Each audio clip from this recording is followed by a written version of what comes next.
Hello everyone, welcome to the Ahdurin Region. I'm your host Ahdurin himself, and welcome to another edition of Recreating Playthroughs, an ongoing series on the channel where I recreate my childhood playthrough using all the same team members and great ideas, note the sarcasm there, from my childhood.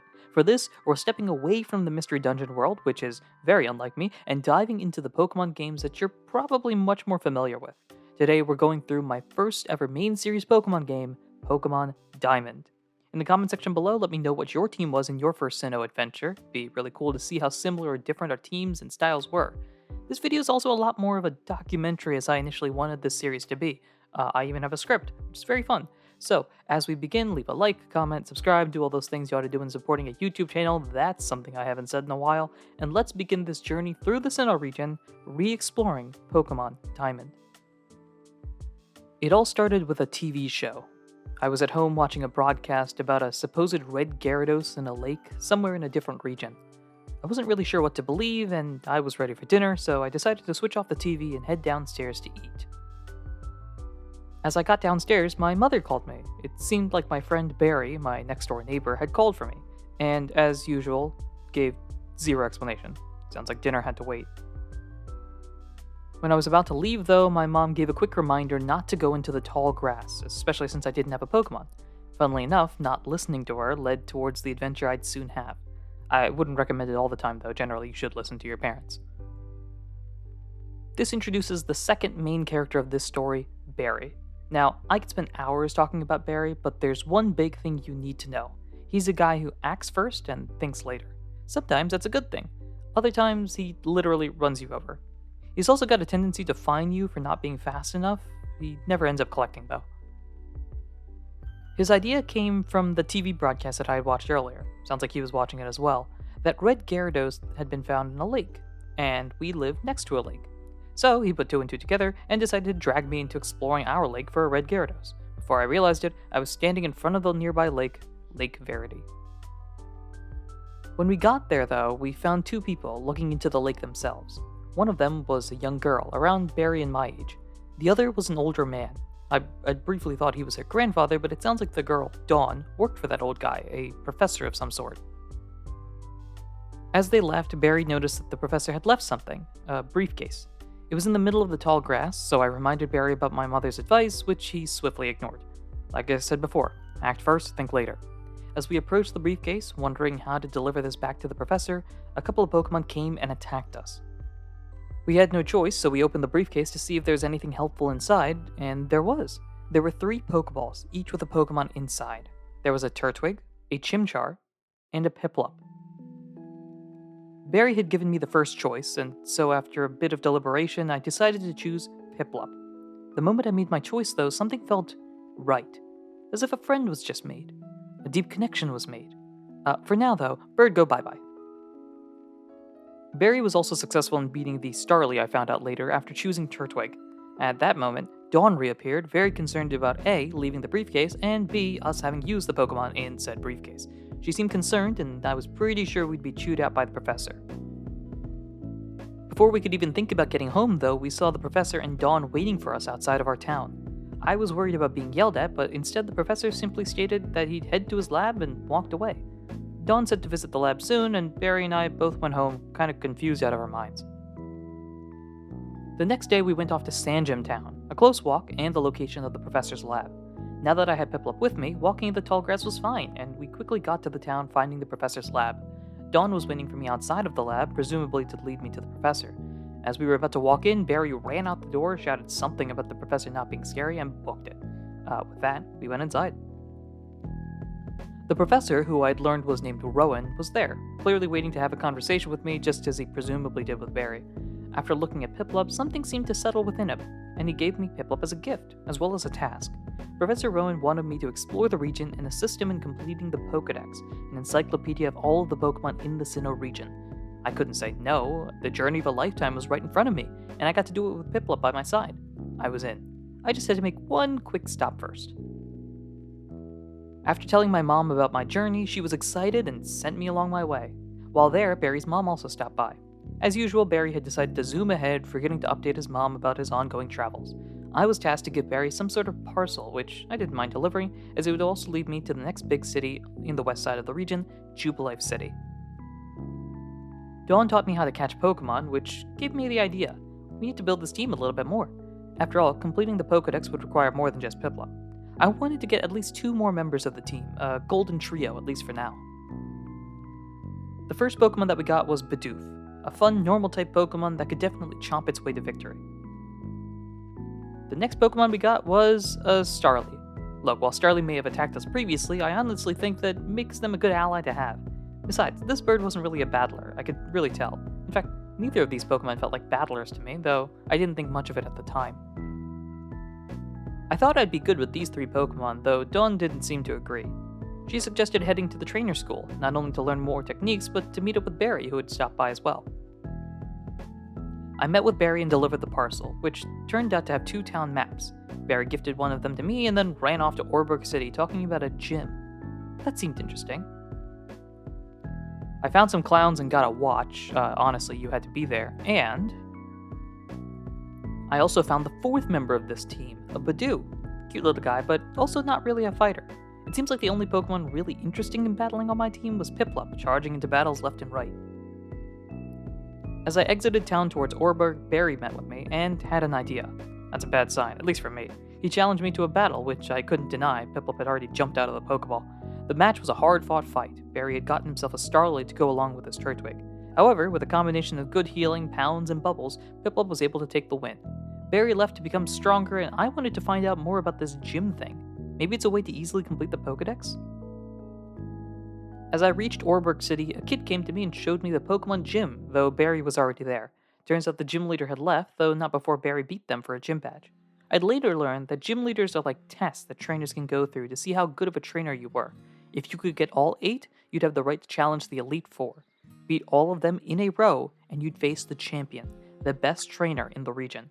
It also seems like who the champion was is a close-guarded secret. No one would tell me who they were, if they even knew in the first place. That's when I decided, I'm going to train myself and my team to be the best battlers and become the champion. For that, though, I'd have to face the first gym leader, who was missing. Well, we are in a cold town. Speaking of rocks, kind of, the 5th member of our team joined us, a Geodude. And yet again, Geodude was not really interested in battling after joining my team. Oddly enough, Piplup seemed excited about this, but I wouldn't figure out exactly why until much later. As we explored the mines, we found the Orberg gym leader, Rourke. He showed off his ability to use a move called Rock Smash, an HM with effects outside of battle. HM stands for Hidden Machine, by the way. However, to do so, to use this move outside of battle, we need to beat him, a new item on the checklist. Now that Rourke had returned to the gym, it's time for the first gym battle. Piplup, eager for a battle, easily took care of Rourke's Geodude and Onix. Rourke's ace was a Cranidos, something I had never seen before. However, learning about the gym being all about rock types made me confident that a couple of bubbles would take it out. After it dealt a lot of damage to Piplup though, I was concerned. That's when the team of non-battlers had a strategy. Chip away at Cranidos to lower its health a bit, then have a restored stats Piplup finish it off. This was a bold strategy that paid off with a victory. That's when something odd occurred. Something I'd only heard about in the books, never seen in person. It was clear that something clicked within Piplup. His friends had effectively sacrificed themselves to win the fight. Piplup got serious, and evolved into Prinplup. After healing up, the team and I got to discussing goals. With a team of non-fighters besides Prinplup, I was curious what they were aiming to accomplish after agreeing to join this team. So, we set ourselves off, had a little picnic, and I learned a little bit about each of our team members. Bidoof wanted to become a master of HMs, wanted to know as many hidden moves as possible. Starly, a mental map maker, wanted to explore the entire region, flying from one area to the other. Bidoof wanted to complete a family tradition of visiting 3 specific towns, Floroma Town, Eterna City, and Sunyshore City. Geodude was a mountain climber in training and wanted to reach the top of Mount Coronet, and a new Pokemon we found, a Machop, wasn't a fighter, but a teacher, and wanted to be the one that trained the strongest Pokemon in the region. Prinplup, as the only true fighter on this team, might have had the simplest goal, be the best, the strongest in the region. I thought it would be impossible to accomplish all of these goals, but there was a chance. After all, if I wanted to be a champion, I would end up doing many of these things anyway. So we set off, a team built off of individual goals, but with one big purpose, be the best. I had gotten stuck at a certain point, a steep mudslide of some sort, so decided to head back to Jubilife. Badu was very insistent on this as well, though that might be because Floroma Town was that away, when I ran into Barry. Or more like he ran into me. He let me know that Eterna City is the next city with a gym badge. Badu was very excited at this point, and ran off before I could even ask how to get there. Leave it to Barry to have a one-sided conversation, am I right? Back in Jubilife City, I headed up north. There was a route there that could lead to a new city when I saw Professor Rowan, Dawn, and two people with bright blue hair. It seems like those people were trying to mug Professor Rowan for his research, though admittedly doing a very bad job at it. They wanted his research, which Dawn and I could not stand for. That's our employment. Hello, my health insurance is somewhere in there. Thus, a battle. A doubles battle, to be precise. This was a pretty quick battle, and I got to battle with Dawn and Chimchar for the first time. The two quickly left after getting beat by two kids, and Professor Rowan explained about his research and how it was on Pokémon evolution and the power that evolution has. I could certainly understand what he meant. Prinplup's evolution was something awe-inspiring, to say the least. But who were those people? They said they were from some group called Team Galactic? After entering the road up north of Jubilife, what I found were a lot of rocks. Clearly we needed to smash the rocks, and that's when Bidoof's eyes sparkled. An opportunity to use HMs? Sign them up. And Bidoof learned Rock Smash. I personally couldn't quite get what the DVD was saying, but it made sense to Bidoof, so no real questions on my end. Continuing to travel up north, we reached Floroma Town. Bidoof, as you might have expected, was thrilled, but also nervous. This began a journey that their parents, grandparents, great-grandparents, uncles, aunts, everyone, generations of Bidoof, Roselia, and even Roserade had taken. Many were able to hit one city, or even two, but very few were able to hit all three. But Bidoof had us to help out, an advantage of teamwork that others may not have had. After all, we were all on a journey, so might as well do it together. While in Floroma Town, the team decided to take a stop and look at the Valley Windwards, one of the highlights of the city. Heading that way, though, we were stopped by a young girl. Her father was stuck in the Valley Windworks, and people dressed like spacemen wouldn't let her see her dad? Wait, dressed like spacemen? Oh, I had a bad feeling about that. Sure enough, Team Galactic was there, and refusing to let anyone in. Even after beating the guard in a battle, he just decided to lock the door and hide inside. He did mention something about someone else at the Flower Patch having a key, though. Reaching the Floroma Meadow, we found two members of Team Galactic arguing with someone about taking their honey. Bidoof and the entire team was very mad about this, and we got to battling. I'd learned this a bit later, but my entire team was a big fan of honey, and the idea of stealing it was just too much for them.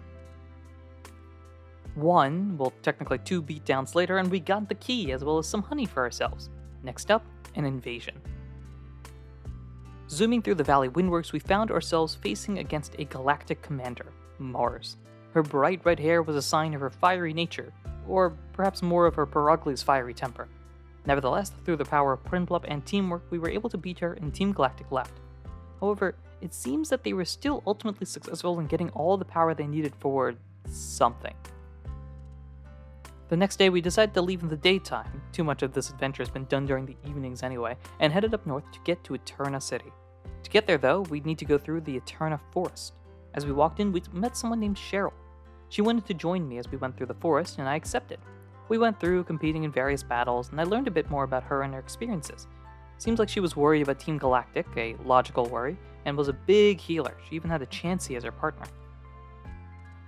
Along the way, Starly evolved into Staravia. The journey so far had shown them that they needed to be stronger to fly around the region, and they wanted to at least be strong enough to carry me with them. We reached the end of the forest, and Cheryl thanked me before leaving the forest. After a bit, I left as well and arrived at Eterna City. The city itself was really nice, and Bidoof was happy to check another item off their box, but I quickly noticed numerous Team Galactic folks here. Not a good sign. There wasn't much I could do at this point though, so the team and I got focused on the main reason they were here, getting the second gym badge. I learned that the second gym leader was Gardenia, someone who used Grass-type Pokemon. This wasn't necessarily the best for a main battler in Prinplup, but the team assured Prinplup that they'd have his back if things got dicey. Speaking of Gardenia, she was standing outside of the gym, eager for a new challenger. Seems like Barry had already beaten the gym too. Always one step ahead of me. The gym was a bit of a maze, having to find all of the trainers in the gym before being able to challenge Gardenia. However, successfully finding all of them was pretty quick, and we got to face the second gym leader. Gardenia started off with a Cherubi, while I started with Prinplup, of course. Despite Prinplup doing most of the battles, we were only slightly stronger than our first Pokemon, and our Pex took a while to knock her out. The second Pokemon was a Turtwig, which I knew all about from Barry. That advantage might have helped me out a bit, as Turtwig soon went down as well, though not before healing and using Reflect, which made the battle that much harder. In fact, Badoo had to come out to allow me to heal Prinplup. That left one more Pokemon, Roserade. I could hear Badoo from the back, oddly annoyed by the Roserade. Perhaps they didn't want to become one? For the Roserade, the entire team wanted to take a shot at buying time for Prinplup to heal up, which Bidoof did, for example. Staravia came out next and was actually able to beat the Roserade outright, shocking everyone on the team. Staravia did mention, however, that this would not be a regular thing. I personally think it was because Badoo was so annoyed and Staravia decided to just handle it himself. Nevertheless, that was the second gym badge earned. After healing, we were exploring the town a bit more when we met with a trainer named Cynthia, a friend of Professor Rowan's. She's been studying ancient Pokemon mythology and was in town to examine a statue of an ancient, powerful Pokemon. She also offered the move Cut, another HM. I examined the statue myself, and it certainly looked very interesting. It also seemed like I wasn't the only one examining the statue. Later, I found out that the route south of Eterna required a bike, so I decided to go to the bike shop. When I went to the store, I learned that the bike shop owner had gone to Team Galactic headquarters in this town. A bad sign. New mission, figure out what's up. To get in the building, however, we'd need to use Cut on the trees blocking the entrance, a clear sign of keeping people out. Initially, I thought Bidoof would learn the HM, life mission and all that, but Badoo spoke up, insisting on learning the HM for this city. Bidoof obliged, and Badoo became our Cut Master. It's time to enter enemy territory. After speaking with a couple of the Team Galactic grunts, it seemed as though they had roughed up the bike manager, which was the wrong thing to tell me and my team. Now it's time to charge through, no questions asked. Run like Barry. After flash forwarding to the top of the tower, we found an interesting new character. There was the bike manager trying to get back some Pokemon the Team Galactic had stolen, but there was a member of Team Galactic, someone with purple hair. Her name was Jupiter, and she was another admin of Team Galactic like Mars was previously. She challenged me, and the fight began. She started off with a Zubat, which Prinplup beat quickly. Her second Pokemon, however, was a much more dangerous one, a Skuntank. Prinplup wasn't able to finish it off, so Machop and Staravia came out to work together and beat the bulky poison type. A win in the books, but dangerously close to a major problem. Just like Mars, though, they left still having accomplished their goals in some capacity. After saving the bike shop owner, we got a brand new bike as a gift. I heard these go for as much as 1 million Poke, so that's a very generous gift that the owner gave us. This also allows us to travel southward, opening up more roads to travel. While we can't travel eastward from here due to blockades in the mountain, we could try to go from Orbert now that we had a bike. We headed down and met up with Dawn, who gifted us the Versus Seeker and the Dowsing Machine app, and headed eastward to a new area going through Mount Cornet. Along the way, Bidoof evolved into Bibarel. Becoming more of a swimmer, according to Bibarel, helped them learn more HMs and become more of a hidden machine master. As we walked through Mount Coronet, a mysterious man appeared. He came up to me, talked about the strife of the world and the pain that humanity had put upon it, and left. I wasn't sure what that was all about, so I just kept it in the back of my mind and continued forward. We then reached Hardome City, and as soon as I walked into the city, I got ran into by a baby Baneri. It seemed like a Pokemon contest judge had their Baneri run from them, and I happened to be in the right place at the right time. She said to meet up with her at the contest hall for a thank you, and while I knew nothing about contest, I did know something about free stuff, which is that you generally take it. When I reached the contest hall, there was someone in front of the door. She introduced herself as Fantina, the gym leader of Hardome City. Before I could even think about challenging her, she said that I had to get stronger, so it sounds like I won't be able to take on this gym quite yet. When I entered the contest hall, I found the judge, Kira, talking to the last possible person I would have thought of, my mother. Turns out my mom was a contest legend and just never mentioned it at all over dinner, or like, casually? Sure. As Kira left, my mom gave a tuxedo for contest, which was certainly nice, though I don't think I'll be doing any contests anytime soon. Shout out Mom, though, apparently even more successful than I would have thought. Hardome City didn't have much more for me, though, so I decided to leave when I got stopped by Barry himself. It had been a while since we've seen each other, so a battle commenced. His team has certainly gotten stronger, with a Starly, Grottle, as Turtwig had evolved, Buizel, and Ponyta. He's even got a Fire Water Grass tree on his team, a sign of pretty good team building. We were able to win, though, and Barry aimed to get even stronger. He then offered a suggestion, kind of where to go next, as he said he would challenge the Veilstone City Gym. Sounds like a good plan to me. Veilstone was quite a ways away though, so we took the time to explore some of the bigger landmarks and cities on the way. The first was the Lost Tower, where departed Pokemon sleep. Reaching the top of the tower, we found two older ladies, one of whom gave me an HM, Strength. We would need to be the gym to unlock its true abilities, but just finding it was going to be helpful. Near the Lost Tower was Salacion Town, a farming town with a daycare and lots of open space. The team and I took a bit of a rest before continuing on our adventure. The next stretch would be long and wet. One of the routes would be raining the entire time we were traveling. Nevertheless, we got through and reached the next town, Veilstone City. Our goal? Get the gym badge here, and see if we beat Barry getting here as well. When I approached the gym though, I found not Barry, but Dawn. She seemed a bit preoccupied, but nothing too much here. At the time, I was certainly more focused on what was coming, the gym battle.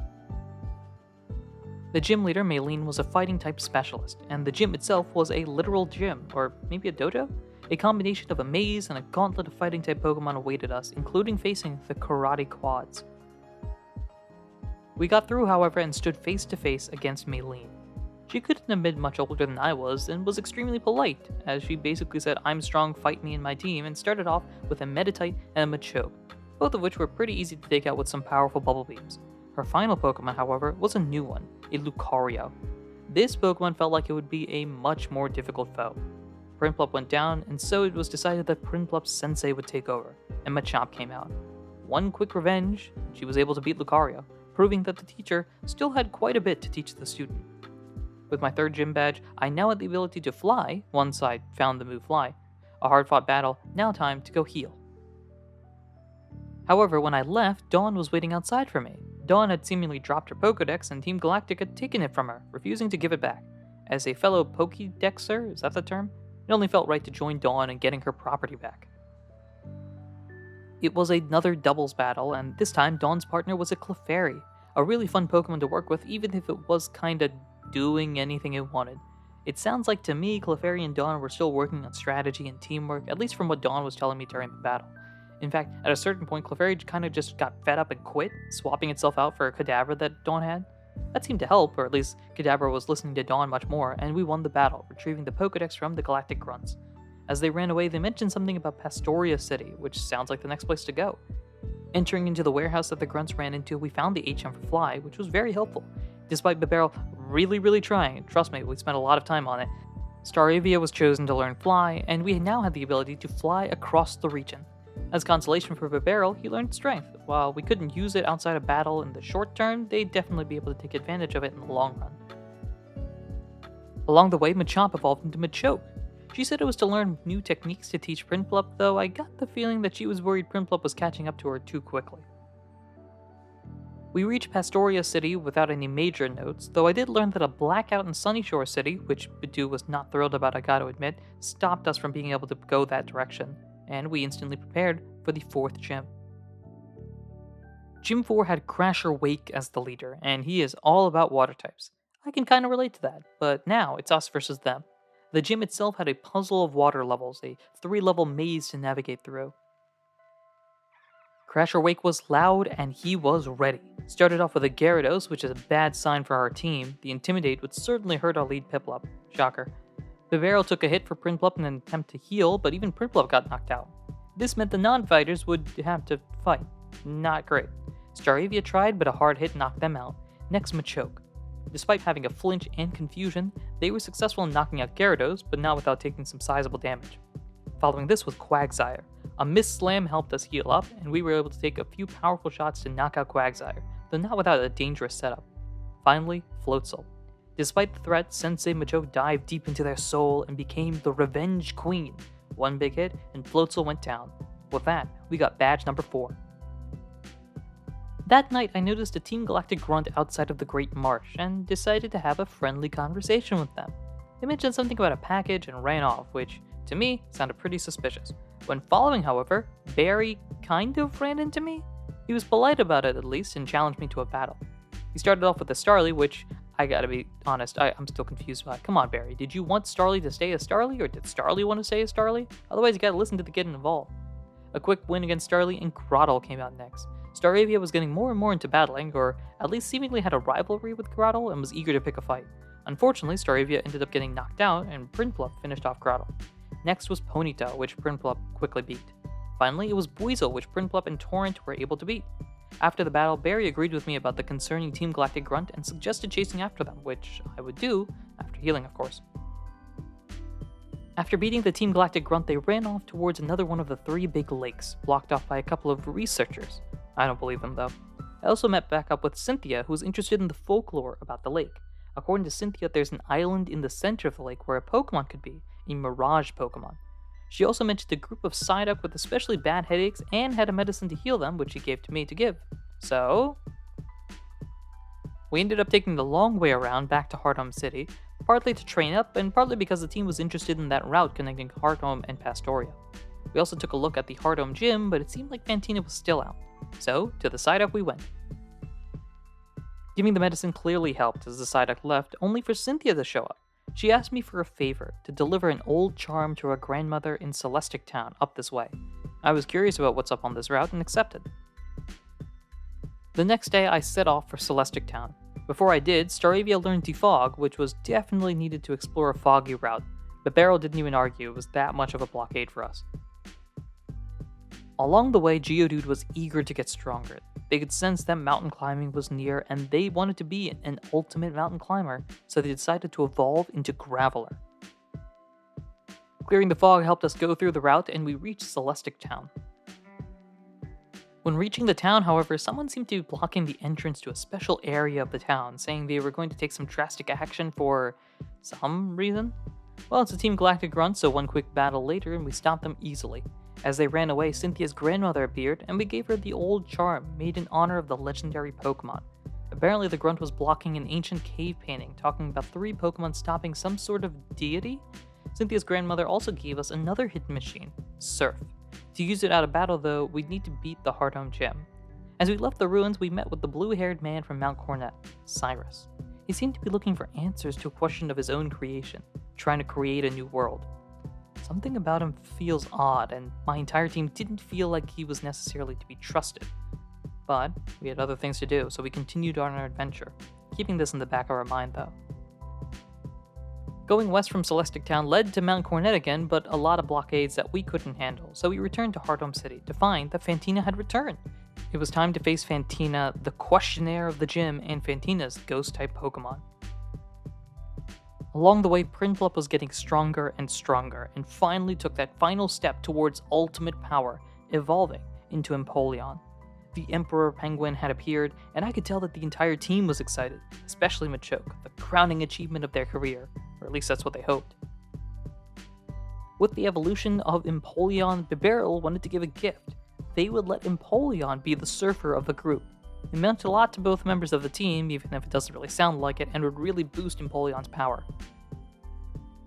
That night we reached Fantina and the 5th gym badge opportunity, Empoleon versus the Ghost team as far as our plan was concerned. Time for the battle to begin. First, Fantina brought out Drifblim, a bulky start for the gym leader. A couple of Surfs knocked them out before they could build up a big threat. Next was Gengar, and the Steel type Empoleon recently acquired was extremely helpful defensively. Gengar fell, and it was only Mismagius left. They tried their best, but even they couldn't handle the defensive power that Empoleon had, and despite multiple confusions that required us to heal, Mismagius ultimately fell, giving us the 5th gym badge. As we exited the gym, we met up with Cynthia yet again. It seems that she was looking for us to thank us, and also warn us about Team Galactic yet again.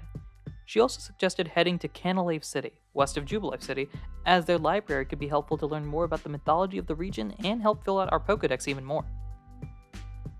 Heading west of Jubilife required us to surf across, and we reached Canalave City, meeting up with Dawn's father to upgrade the Pokedex, and let us know that the professor was also worried about Team Galactic. It sounds like they are becoming more and more of a threat and concern around the region. Speaking of threats, but more in a good way, we met up with Barry again, who challenged us to another battle after he beat the 6th gym leader. Barry's new team is Staravia, Heracross, Grottle, Ponyta, and Buizel, all of whom were beat by Empoleon, who was really starting to show their power through Surf, Surf, and more Surfs. Barry seemed to think that we were ready for the gym, and so we went. The gym was full of Steel-type Pokemon, a type I was quickly learning about myself. The gym itself was full of various platforms that I had to navigate through to find the gym leader, which I have to say is definitely not meeting any safety standards. Luckily for us, a lot of the steel types were also weak to water, so we were able to surf our way to the top to take on Byron. Turns out Byron is Rorik's father. Remember him? He was the first gym leader, and was eager to find out how talented I was. Byron started off with a Bronzor who could really be a threat to our battle if they set up screens. Luckily, we were able to knock them out before any real damage. Next was Steelix, which wasn't a concern with our surf. Finally, Bastiodon, an extremely bulky fossil. Luckily, it was also weak to water, and a few surfs later knocked them out to win the battle. That's badge number 6, and also the ability to use strength outside of battle, opening up a large portion of the region. When I left the gym, Barry was waiting for me and asked me to follow him to the Canalave Library. Waiting for me at the library was Dawn and Professor Rowan, along with Barry, of course. When I got there, we discussed Professor Rowan and his research regarding evolution. He gave us each a task. Each of us would investigate one of the 3 major lakes in the region and learn more about the potential legendary Pokémon in the region. I also learned that Barry ran out of the lab before even getting the Pokédex, so I can imagine he's got quite a few Pokémon to input once he gets it. Dawn would examine Lake Verity, which was the lake near our home. Barry would take out Lake Acuity up near Snowpoint City. Finally, I would take Lake Valor, the lake that was blocked off by researchers earlier, near Pastoria. At that point, a massive boom shook the building, threw Barry into me since he was halfway off his seat and everything. A large explosion had occurred at Lake Valor, the lake that I was supposed to check out, and the lake with the Team Galactic run, and the lake with those researchers. Oh, that's not a good sign. Barry ran off towards his lake, and the professor and Dawn would head to Lake Verity. Us? Time to go towards the boom. We reached Lake Valor, but you could barely consider it a lake. The water had vanished, leaving only Magikarp and Galactic Grunts. They had destroyed the lake, and the team knew what to do. A bunch of battles later, we found the island that Cynthia had mentioned, though it wasn't an island anymore. Inside, we found another Team Galactic admin, Saturn. After a brief discussion, and I do mean very brief, a battle commenced. Saturn's 3 Pokemon were Kadabra, Toxicroak, and Bronzor, all of whom were obliterated by Empoleon. Despite this, Saturn seemed to feel like he succeeded, and he mentioned that Mars had gone to Lake Verity. Of course, we rushed to Lake Verity, where Dawn and the Professor had gone, only to find more Galactic Grunts, and Mars. Another battle and another win, though Mars' team had gotten stronger. She now had a Golbat, a Bronzor, and her Perugly, but the surf gifted by Bibarel was really putting in work. Yet again, however, we seemingly arrived too late. We beat Mars, but Team Galactic had already captured the legendary Pokemon. There was only one more lake, Lake Acuity. Barry was strong, but could he save the legendary Pokemon? We'd have to go to Lake Acuity to find out, meaning traveling through Mount Coronet to reach Snowpoint City. We'd need to use all of our HM skills, Rock Smash, Strength, and even Defog, just to get through Mount Coronet and the snow paths. We even had to face a blizzard where we found the HM Rock Climb. While we couldn't use its effects yet, needing the 7th gym badge, we could teach it to Graveler, who I'm pretty sure paid off Bibarel not to complain about it. You could see Graveler handing a few Poke behind its back. After all, a rock climber should know rock climb. Eventually, we were able to get through the blizzard and found Team Galactic guarding the lake. We couldn't get through, so Badu, who was freezing throughout this by the way, had the idea of going to Snowpoint City to see if Barry was there. Even though it was definitely just a way to get warm, the team, also freezing, agreed. One of the grunts also mentioned avoiding Snowpoint's gym leader, so not only could we get a gym badge, but we could also persuade the gym leader to help us out. At least, I hope so. After healing and resting the next day, we went to the Snowpoint gym to try to talk to the gym leader into helping us. Unsurprisingly, the gym was an ice-type gym, and the ice maze was certainly a difficult one to complete. Eventually, though, we got through and met up with Candace. She wanted to have a gym battle, so I decided to oblige. Maybe we could talk about Team Galactic while here, or talk about Barry, since I still hadn't seen him since Canalave. Candace started off with the Snover, setting up the Hail. Bad for our team. However, Empoleon had Metal Claw, and with an attack boost on the first Metal Claw, we were in a good spot. That is until Medicham came out. With the super effective Force Palm, I was concerned, but we were able to beat them, bringing out Abomasnow. Unfortunately, a powerful Wood Hammer and the continuous Hail knocked out Empoleon, putting us in a difficult situation. Staravia came out to try to intimidate the Abomasnow as well as revive Empoleon, which was helpful in the long run. Machoke came out to buy time to fully heal Empoleon, and a miss by Abomasnow plus a low damage Wood Hammer actually nearly had Machoke knock out Abomasnow. Unfortunately not enough though, but Empoleon was able to finish the job despite falling asleep at one point. The final Pokemon that Candace had was Sneasel, who couldn't knock out Empoleon, and one hit finished the battle. That was badge number 7, though she also didn't really have an idea where Barry was either. We then took a trip back to the lake, only to find the guards weren't blocking the path anymore. When we entered, we found that Barry had been defeated by Jupiter, and Team Galactic was escaping back to their headquarters in Veilstone City. Barry wasn't his jovial self, though. It seems like the loss to Jupiter really shook him, and he left, more serious than I've ever seen him. For us, it was time to storm Veilstone City. Team Galactic had done too much damage for us to just sit by. We took a storage key from one of the grunts and started our takeover. Everyone on the team was serious about this, even Badu. In fact, Badu was so serious that they evolved into Roselia through a combination of friendship and just pure frustration towards Team Galactic. The entire team stormed through the headquarters, beating grunt after grunt when we reached a final door. Behind it, the leader of Team Galactic, Cyrus. He spoke about the needlessness of emotions and berated the emotions we had towards our friends and even strangers such as legendary Pokémon. Despite saying that he no longer had a need for them, he still challenged me to a battle, which my team accepted before I could even say anything. Cyrus's first Pokemon was a Murkrow, which a single Surf took care of. He then followed with a Golbat, which we needed multiple attacks to defeat, smooth sailing so far. His final Pokemon was a Sneasel, and we quickly beat it. I thought to myself that this wasn't a very difficult fight, though I didn't get the feeling that Cyrus was really trying. For some reason, he gifted me a Master Ball as well, though stating that he didn't view Pokemon as friends or even tools, but merely chooses to make their power his own to create a new world. He left, and we went to free what I later learned were called the Lake Spirits. When we reached the bottom of the lab, we found the 3 Lake Spirits trapped, and Saturn was there as well. He was confused as to why Cyrus had let us pass, and decided to battle me and my team to get rid of me, though Empoleon was able to put a quick stop to his, I must confess, stronger team. We quickly beat Saturn and set the Lake Spirits free, and Saturn mentioned something about a red chain to be used at the top of Mount Coronet. We had all the pieces of the puzzle, and a new destination. Unfortunately, we'd have to complete Gravelly's dream now, but not for the intended purpose. It was time to climb Mount Coronet. After a quick rest, we entered west of Orberg City, now having the ability to surf and rock climb, and then began a long journey up the mountain, through the rocks, snow, and confusing paths. I knew we were on the right path when Team Galactic grunts started appearing, and they only added to the difficulty of the climb. Eventually, we reached the top of the mountain, Spear Pillar. It looked like an old temple, as if it had been destroyed by some sort of massive blast, though I highly doubt it was something recent. It must have been ages ago. At the top of the mountain, we found Jupiter, Mars, and Cyrus. It looked like they were calling some sort of creature called Dialga. Somehow, someway, that Dialga thing appeared out of a black void, as if coming out of an alternate timeline. As soon as Dialga appeared, its power seemed to pulse across the region. The sky changed colors, and it felt as though I was here today, and yesterday, and tomorrow, somehow. Cyrus finally explained his goal to completely destroy the world and build a new one in his image. A world where he was God. That wouldn't have been great, especially after my brief interactions with him, so I went to try and stop him, but Mars and Jupiter prevented me from doing so. That's when Barry came in, the savior, my best friend, also my eternal rival, and a doubles battle began. A battle to save the world. My Empoleon and Barry's Munchlax, a new addition to his team, steamrolled against Jupiter and Mars, kind of. Despite some initial issues at first, Bronzor was a real pain for our team, Barry played support with his bulky Munchlax while Empoleon dealt all of the big damage. It was a really slow game, but a successful one, even if Empoleon got burned. When Munchlax fainted, we learned about the second new party member. Barry's Staravia had evolved into Staraptor. Now there were 2 hard-hitting Pokemon on the field.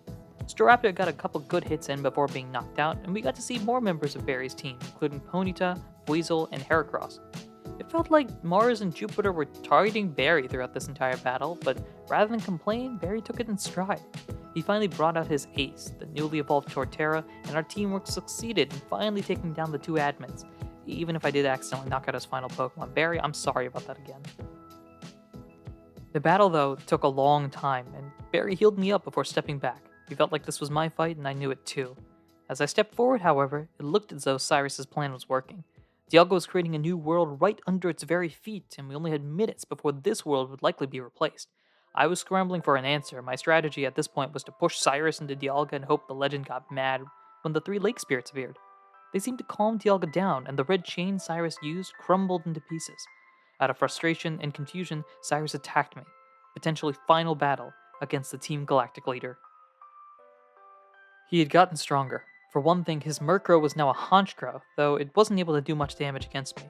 He followed up with this new Gyarados, which was certainly powerful, but went down after a few surfs, though it did involve Empoleon tanking a super effective Earthquake. Next, Sneasel had evolved into Weavile, which almost knocked out Empoleon. Finally was Crobat, originally a Golbat. After healing Empoleon, Crobat couldn't do anything, and Cyrus had been defeated, even despite trying to heal. He and the other admins of Team Galactic vanished, leaving only me and Dialga left at the top of this pillar. Or at least that's what I thought when Dawn and Professor Rowan appeared behind me. They said what I could see. Dialga was out of control, but was trusting me to stop it before it was too late. Even Barry had faith in me, as Dawn would say. I prepared myself and began the fight with Dialga. Dialga lashed out at Empoleon, who stayed focused. Its health dropped, and I threw a Pokeball. As if Dialga understood us all, it let itself be captured. We somehow, someway, had caught Dialga. Dawn was impressed, Rowan was impressed, and it was time to go home, rest, and continue this journey I'd put a pause on to save the world. Before leaving, however, I could hear Dialga say something about an orb to unlock its true strength. Dialga guided me to it, and I found the Adamant Orb. When returning to rest, Machoke wanted to speak to me. They pulled me aside. After watching this journey from very early on, they were convinced they had nothing more to teach Empoleon, and wanted to watch from afar on the PC. I was confused as to why, and the team didn't want Machoke to leave the adventure, but they insisted, and especially wanted to be replaced by Dialga. I may not have anything left to teach you, but that doesn't mean you can't get stronger with the help of the Time Legend, they said. Despite our objections, even Dialga objected. It was official. Dialga would change places on the team with Machoke. While they weren't on the entire journey, this wouldn't have happened without them. So now it's time to win for them. We now had one final location to go to, helping to accomplish Badoo's dream and getting our 8th and final gym badge in the process. It was time to go to Sunyshore City. The blackout was gone, and it was time for us to appear. When I appeared in the city, I met with a man named Flint, a member of the Elite Four, and one of the strongest trainers in the region. It seems like he was worried about the gym leader, who felt like there wasn't any worthy contenders for their badge. Luckily, we had a pretty strong team, and we got ready to take on the 8th gym. While exploring the town, we met with someone named Jasmine, a gym leader, though not the gym leader of this city. Apparently she's from the Johto region? We had to find the gym leader first, and we found him at the top of the lighthouse. After meeting with him, he made a bet.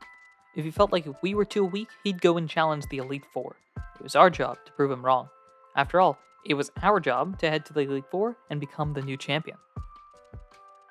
We got to the gym and also got the bad news. It turns out that the gym leader, his name is Volkner, and he was an electric-type gym leader. Not great for the star of our show. Nevertheless, we had to get through his electric maze and beat him to get all 8 gym badges. The hardest challenge so far began. It was certainly hard, but we got through all of the gym trainers. Now it was time to face Volkner. He started off with a Raichu, a powerful Pokemon indeed. Dialga had mentioned, however, that in another time, Raichu could have been even more powerful, even stronger with some items. I didn't really want to think about that, and we were able to wiggle past Raichu despite numerous electric and fighting attacks, and multiple paralysis situations. When Luxray came out next, we had to pivot to our Climber, Graveler, to at least buy a couple of turns and heal Empoleon. A refreshed Empoleon was able to beat Luxray in a couple of surfs, and then came out a shocker, at least to me, Ambipom. I wasn't sure what Ambipom was here for, and I didn't want to find out, so a few water moves got the job done. Volkner's final Pokemon was even more of a shocker, pardon the pun again, Octillery, a water-type Pokemon that was definitely there to try and surprise challengers. It used a wide variety of moves, but we were able to knock it out and get the win, giving us our final badge and invigorating Volkner back into enjoying Pokemon battles. With this, though, it was now time for us to travel up north towards the Pokemon League. I also had the opportunity to speak with Jasmine again, and she gifted me the final HM, Waterfall. She also wished us good luck, so that was very nice of her. After healing up, we taught Bibarel Waterfall. Though he didn't have a full moveset of HMs, as was his initial goal, Bibarel didn't feel bad at all. They felt like they were still a core member of the team, And they were, despite not being in every battle. They just played a different role on this team, like a sixth man off the bench. Or in this case, maybe a seventh man.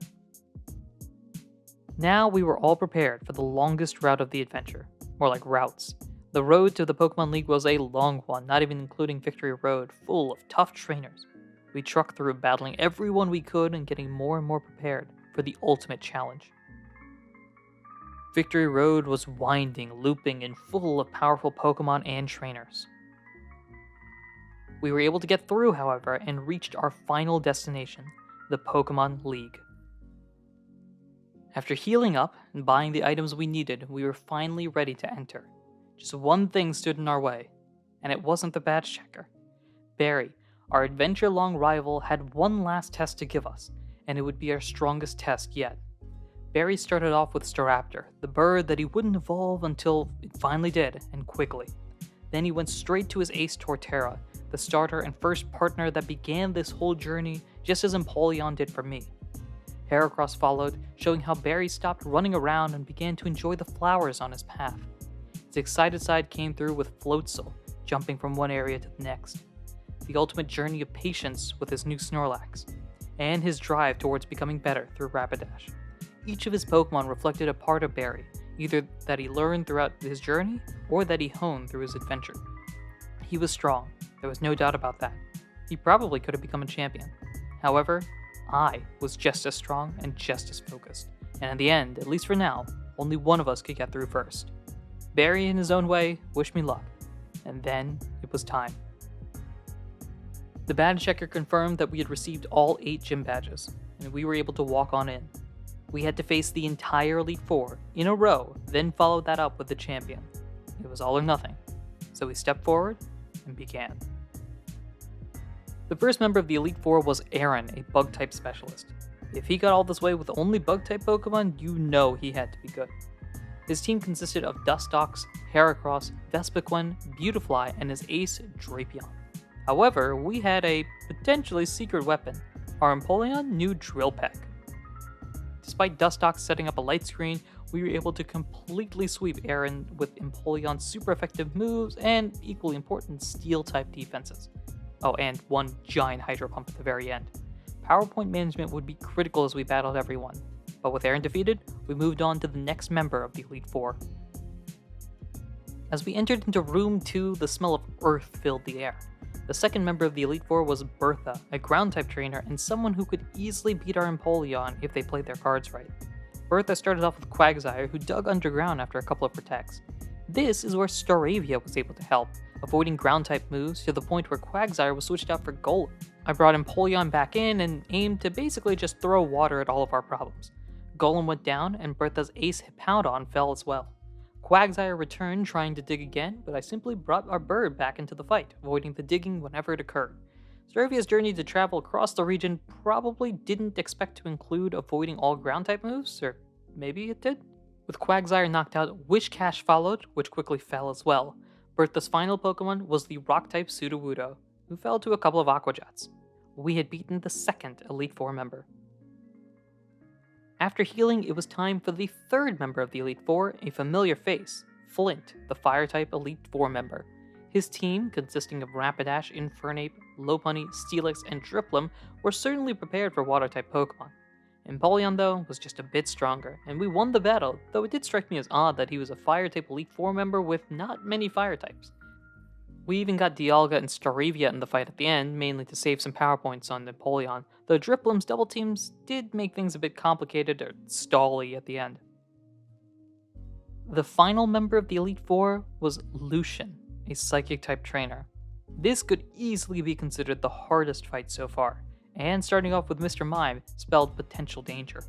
Fortunately, we saved some of the big power moves for just this occasion. Getting Mr. Mime off the field before setting up screens was really helpful, though Medicham offered another threat to our Steel type. Drain Punch nearly knocked us out, but also put us in Torrent range, boosting our Water-type moves. Medicham got knocked out, and we brought Bibarel in to take on Alakazam and also heal up Empoleon. Bibarel was able to scout out an Energy Ball as well, though our Drill Peck followed up to do much more damage. After both of us healed, we were able to slowly take Alakazam's health down and finish it off with an Aqua Jet. Next up, Bronzong, which we brought Graveler in to learn that it knew Earthquake. Bad news for Empoleon. Staravia came in to intimidate it as it built up its stats with Calm Mind, though we did reset things a couple times with Defog.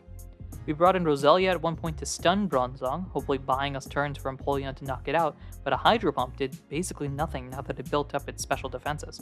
Slowly and carefully, we chipped away until we finally knocked it out, though not without taking some sizable damage and being forced to switch repeatedly, crossing our fingers for lucky paralysis. Many team members were knocked out, showing the threat that Bronzong played, but after using numerous revives and stalling for time, we succeeded in taking it out. Finally, because there was one more Pokemon remaining, we had to face Girafarig. Despite all of the previous challenges though, we were able to beat Girafarig and officially beat the Elite Four. However, as I was healing and preparing, the team and I were trying to think, who could the champion possibly be? No one throughout our journey would reveal it to us, and it was a secret to all but competitors, who were sworn to secrecy. We got prepared and entered the final room. This was our moment to officially become the champion. The shock was evident when we walked in. The champion was Cynthia.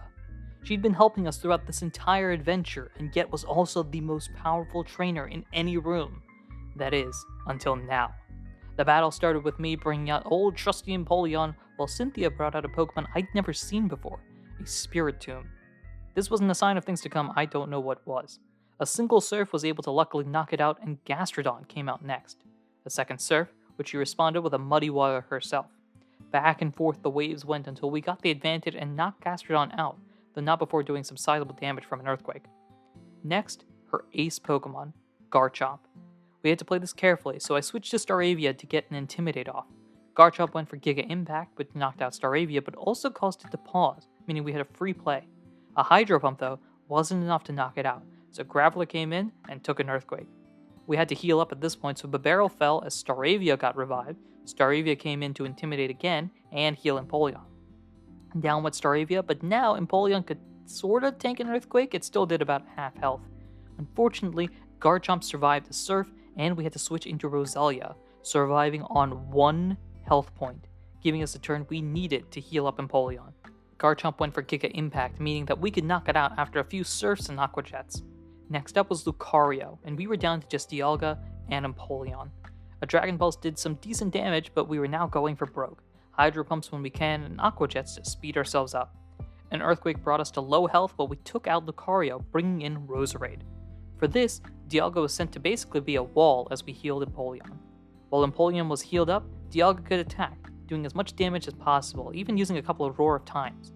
Eventually, Dialga would knock out Roserade, leaving only one Pokemon for Cynthia, Milotic. Dialga used a Roar of Time that missed, and Dragon Claw did some damage before Ice Beam knocked out Dialga. It was all down to Empoleon, the starter from the very beginning. And despite all of the effort Cynthia gave, Milotic was not enough to defeat Empoleon, and we had become the champion. Cynthia and I went up to the lift behind her with Professor Rowan following suit as together we put my team and I in the Hall of Fame. All 7 of us, because yes, even Machoke counts towards this adventure, were etched into lore as league champions. And with that, there was only one place to go from here: home. I remember thinking to myself and telling the team, perhaps I'll watch some TV. There's bound to be an interesting show on. And that was my first ever Pokemon Diamond adventure. This isn't scripted anymore, so hello, people that are watching and enjoy me saying and occasionally. Here are the credits, by the way. Thank you so much for watching and for listening. So, a little bit of an understanding of what exactly this was. When I played Pokemon Diamond, I was a kid, and so I did the thing that I think a lot of kids did, which is pick one Pokemon and over-level them. So when recreating this journey, I wanted to do the exact same thing. There were a couple of big points that I wanted to do. Which was, first, have the team that was set up here. This is the team I think I used in my first Diamond playthrough. My big question is about Machoke. I remember using Machoke, but I also don't remember when I used Machoke, so I have sort of reverse engineered it to say that Machoke was there until Dialga came in, which is why Dialga replaced Machoke once we caught them. But throughout the journey, the rest of the Pokemon were the same. I did not fully evolve everybody on my team. So as you saw there, Roselia stayed Roselia. I probably didn't realize about stones. I didn't have trade ability, so Graveler didn't become Golem, but I also didn't get a Staraptor on my first run through. I didn't get... I got a Bibarel, but all of these Pokemon were also in their 20s. If I remember correctly, when I was a kid, I think I ended, and this one I couldn't do that as easily. I think I ended with Empoleon in the low 80s, and everybody else was in the 20s. Dialga might have been high 40s, low 50s, somewhere in that ballpark. So I wanted to emulate that, as well as having HM spread across, get to those level caps, and then kind of finish the journey like this. So this is how I played through Pokemon Diamond. Let me know, again, like I mentioned at the very start of this, what your Diamond team or setup was like. I'd be very interested to see how similar and how different they were. And I hope you enjoyed. This was a Pokemon Diamond documentary. Thank you so much for listening, watching, and supporting in any way, shape, or form that you do. Appreciate, again, leave a like, comment, subscribe if you like this sort of content, because next time we could do one of two things. I actually don't know which one I'm going to do next. Either we continue in the Sinnoh region doing somewhere else in an alternate timeline, or we jump to a different game, a more mystery dungeon-y game. Not sure what exactly I'm going to do, but you'll find out next time, potentially. Thank you so much, everyone, and until next time, take care.